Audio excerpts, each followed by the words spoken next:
सतना जिले में कुपोषण का कलंक मिटने का नाम नहीं ले रहा है। मझगवा ब्लॉक में महज 7 महीने के भीतर 3 बच्चों की मौत ने एक बार फिर सरकारी दावों की हकीकत उजागर कर दी है। सवाल यही है कि आखिर सिस्टम हर बार किसी मासूम की मौत के बाद ही क्यों जागता है। चित्रकूट नया गांव की 5 महीने की मासूम मोहिनी प्रजापति जिंदगी और मौत के बीच जंग लड़ रही है। उसका वजन महज 2 किलो 327 ग्राम है।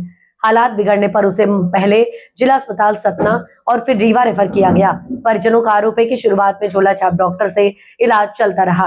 ऐसे में बड़ा सवाल यह है कि जब बच्ची कुपोषण से जूझ रही थी तब सरकारी स्वास्थ्य तंत्र कहाँ था। हैरानी की बात यह है कि गांव के पास ही स्वास्थ्य केंद्र मौजूद है, इसके बावजूद लोगों को झोला छाप पर निर्भर रहना पड़ता है। क्या सरकारी योजनाएं सिर्फ कागजों तक सीमित रह गई है?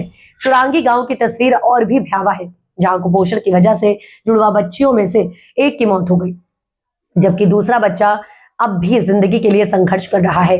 मेडिकल रिपोर्ट में खून की कमी, संक्रमण और निमोनिया जैसी गंभीर बीमारियां सामने आई हैं, लेकिन समय पर इलाज नहीं मिल सका। मामला सामने आने के बाद प्रशासन हरकत में आया। झोला छाप डॉक्टर की क्लिनिक सील कर दी गई और 7 कर्मचारियों को कारण बताओ नोटिस थमा दिया गया, लेकिन हमेशा की तरह कार्रवाई निचले स्तर तक ही सीमित रही, जबकि बड़े अधिकारी जिम्मेदारी से बचते नजर आए। मझगवा के बीएमओ रुपेश सोनी को इस पूरे मामले में क्लीन चिट दे दी गई, जबकि ब्लॉक की स्वास्थ्य व्यवस्था के जिम्मेदार उन्हीं के कंधों पर है। ऐसे में सवाल उठता है कि जवाबदेही आखिर तय कब होगी। ये पूरी कहानी सिर्फ कुपोषण की नहीं, बल्कि उस सिस्टम की है जहां योजनाएं कागजों में कुपोषित होती हैं और बच्चे हकीकत में कुपोषित रह जाते हैं। अब देखना यह है कि क्या सिस्टम अगली कार्रवाई से पहले जागेगा या फिर किसी और मासूम की मौत का इंतजार करेगा। क्या नाम बच्ची का? कहाँ के रहने वाली है? यहाँ क्या हुआ है इनको?